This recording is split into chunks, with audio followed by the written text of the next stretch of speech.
Hi, I'm Phillips. Welcome to my flooring trade tips. In this video, I'm going to show you how to install your own laminate flooring.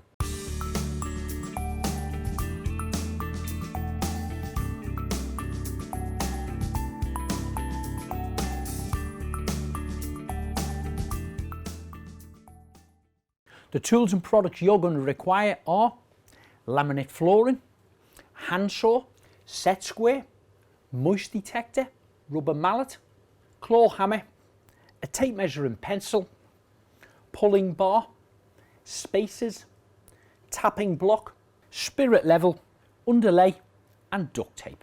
But the first thing you're going to need to do is prepare your floor surface. Start by hoovering the area to remove any debris, making sure it's clean and dust free. Also check closely that there's no screws standing proud if it's a wooden floor. Make sure that the subfloor you're laying onto meets the humidity requirements advised by the manufacturer's instructions. Finally, place your spirit level around all areas of your floor to check to see if it's as level as possible, with no more than a 3mm height variation over 1 metre in length. So now the floor has been cleaned and it's safe to lay on, I'm going to start to roll out my underlay. Now this particular one I'm using, as you can see, it's the silver side one. It's 2mm thick and it has a membrane underneath to stop any damp actually penetrating through. So I'm just going to place it over here. You always make sure that the coloured side is down. You can get a gold one, you can get a silver one. So I'm just going to tape them edges along here. Stop it rolling back on me and button it up almost to the actual skating board around this area. A couple of bits of tape on there, hold it into place. Once the board is laid on top of it, of course, the weight of that will keep it down.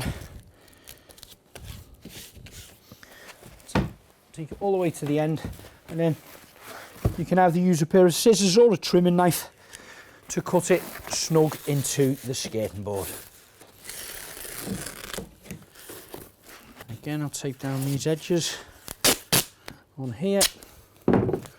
You want to try to pull it not too tight so it stretches it, but of course you don't want to have any waves in it too much. So again, flush to the skirt on this side and button up the edges. I don't want to mount it over there and create a bit of a hump of any sort. So I'm just going to put a spot of tape on there for now to hold it into position, and once I've got this piece rolled out and cut, I will then put a continuous line of tape all the way down. For your last piece of underlay, repeat the process. Butt it tight up to the skating board, trim it down to size and run a continuous piece of duct tape where the two edges meet. Now you have got a number of different choices when it comes to actually underlay. Here's just a small example. You have a 2mm clear one, which is designed with no membrane on. You've also got a 2mm one with a silver foil on the back, which has a membrane, which is going to help with any moist that may be in the ground. And then you have the gold one, which is a little bit thicker, that's 3mm, and that also has the membrane on there. This helps if there's a few more little blemishes in the floor that just needs riding out. You have a thicker underlay. Now, setting out where you place your first laminate board is quite important because that dictates where the rest of them are going to go. I've only got a small area here that I'm going to cover.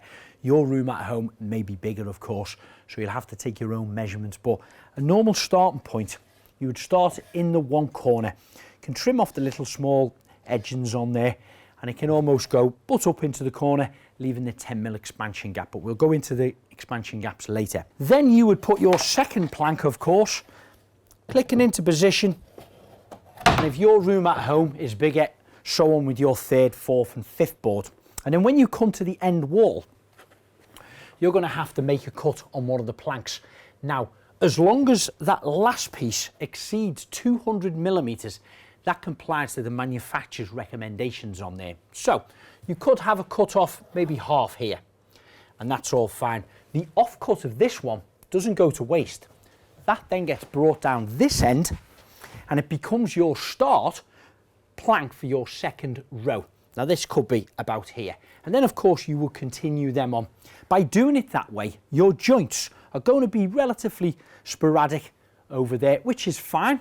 The floor's still as strong as it would be. However, I'm going to show you a different way of laying mine because I have only got a small area here to cover. First of all, I'm going to find the centre of my room here. So I know my overall area across. I'm going to put a little mark here at 1220 millimetres. There we go. That's my centre point. Now I could start one here and click to connect one here. So my joint is spot on in the centre of my room, which would allow me a small cut off either end of there, only very small, a couple of inches, which would just be waste, of course. Then my second row of boards, I would take a plank. I would aim to get this plank here exactly in the centre of there. So I do that by measuring this plank, which is 1290 millimetres, which takes me 645. Quick little mark there. I'm going to offer that up so it is in the centre of the room, which then gives me my sizes for my first cut here, because remember, we're always working from one corner across that way as we're laying. So my cut here super exceeds the 200 mil recommendation, so that's fine. It's actually going to be 580, and of course we'll allow for the 10 mil gaps. The offcut of that will actually be big enough for my end here, again with a small little bit and a cut waste off. By me setting it out like this in a very small area makes it more economical on the actual wastage itself. But of course, you at home, depending on what size room you have, you'll have to do your calculations yourself. But whether you're keeping all your joints symmetric like this to make it look aesthetic, or you're staggering them like the first alternative I mentioned, with the offcut at that end brought down here to start this second row, as long as it exceeds 200 millimeters. Once you're satisfied with the layout of the width of your room and the size cuts you're going to have, then you've got to work out the actual length as well. I'm okay to start here with a full board, but you must work out when you go the full length of yours, the end cut must be more than 50 millimeters. Again, it's a manufacturer's recommendation. The way mine works out, I'm going to have 8 full boards, and then my cut, I'm looking at around about 70 to 100 millimeters, and of course I'll take off the expansion gap on both ends. Your planks are easy to cut with a handsaw, but if you prefer to use power tools like a circular saw or a chop saw, it will make the installation quicker. Now I've got a couple of offcuts of the laminate flooring here, and I just want to show you closely how the click system works. This board, a full length of course, is laid flat on the floor. The second piece is interlocked in about 20-30 degrees and simply wobbled and clicked down, gentle tap either side, and it pulls that joint together perfectly. So this will now be my first piece with my 10 millimeter expansion gap there and at the back, and then the same again to cut this piece. Less 10 millimeters, just 12, 15.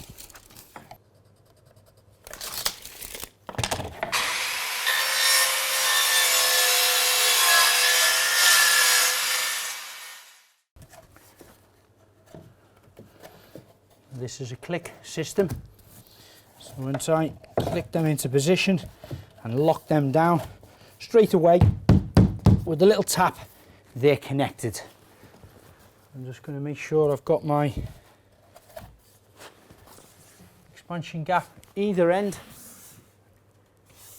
and along the back, and then place my wedges into position. These wedges can be adjusted when they're slid up and down if you have some discrepancies in your wall or your skirting board. Sometimes the room that you're laying in may not have the skirting board in place and your plasterboard might have a little bow in it. These can be adjusted to get your gaps that is required. So the cut that I put in for the second row is placed in here. The offcut of it will do the opposite end. However, I'll place this in position first into the click system method. It just slides in position about 20 or 30 degrees, butts up to this end piece. You lie it down one gentle tap, and then you can use your tap and block to place just over the edge and gently tap. Which leaves me now with my offcut off there. That click will connect into there. It needs trimming off that end. So I'll take my measurements from here. About 5, 6, 5. So again, I measure it from the click edge, 5, 6, 5, onto here.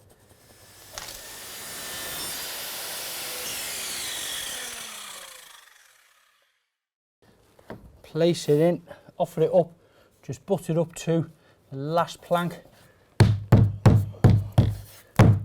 Gentle tap into position, and it's perfect. Gentle tap with my tap and block.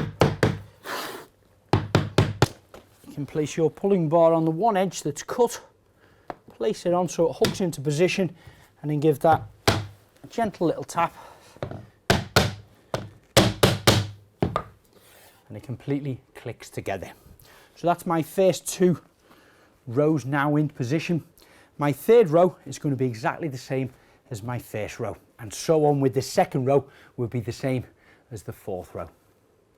Now, one thing to bear in mind when you're opening your packs and you're starting to lay down your floor is to have a close look, because every now and again you might get a repeated pattern in the actual planks. Now, this varies in different manufacturers, different type of packs and flooring, but it's just one thing to bear in mind when you're laying them. What you don't want to do is actually put 2 the same right together. So there's an example there now. Them 2 panels are literally exactly the same. So have a good sieve through. This can vary in different manufacturers, different size packs, etc. And if you do happen to come across 2 the same, just simply space them out in different areas of your floor. Laminate flooring really is a quick and easy way to change the look and feel of almost any room. Please do check the full manufacturer's guidelines before attempting your installation, as some flooring products may require slightly different specifications. Okay, so now I'm ready to lay my last row of planks. However, it's not the full width of a plank. So I'm going to take some measurements on here, and I've got about 80 odd millimeters. So I'm going to get my planks, cut them down to about 70 millimeters, leaving my 10 millimeter expansion gap, and then they can be interlocked in and pulled into place. So now these are cut down on the width side, I can place them into the click system, little gentle tap, hammer down, and then I get my pulling bar, hook that on the back in the 10 millimeter gap that I've left for the expansion joint, and just give that gentle little tap. Same again with the middle plank and the very last piece.